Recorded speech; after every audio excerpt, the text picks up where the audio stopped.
Depuis dimanche 23 février a lieu un championnat mondial de cyclisme au Rwanda. Ce Tour du Rwanda se fait à la fois avec le régime de Kagame, le président du Rwanda, en lien avec plusieurs marques et institutions comme le PSG, l'Arsenal, le Bayern ou encore la NBA ou l'Union cycliste internationale. Alors pourquoi je vous parle de ce Tour du Rwanda qui devrait être un événement festif?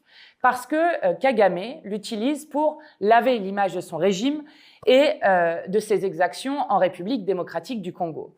Parce que le Rwanda est en train de faire des violations du droit international très graves en République démocratique du Congo.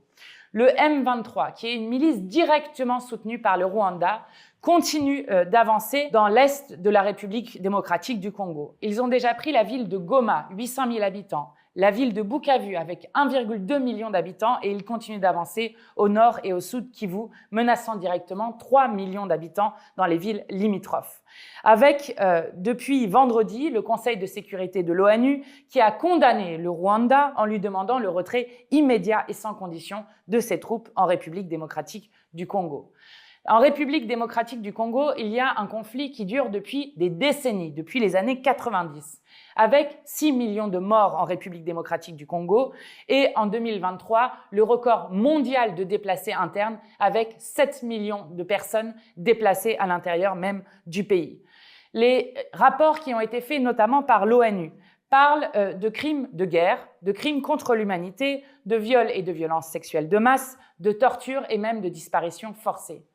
Nous avons, nous, réussi au Parlement européen à faire voter à la quasi-unanimité une résolution qui était initiée par les Insoumis et le groupe de la gauche européenne, votée le 11 février, qui exigeait le gel de l'aide budgétaire et militaire au Rwanda, la suspension de l'accord entre l'Union européenne et le Rwanda sur les minerais de 2024 tant que les troupes ne s'étaient pas retirées et que les droits humains n'étaient pas respectés, qui exigeait l'annulation de ce championnat de cyclisme dont je vous parlais et enfin qui demandait un soutien aux négociations de paix et à la mission des Nations Unies.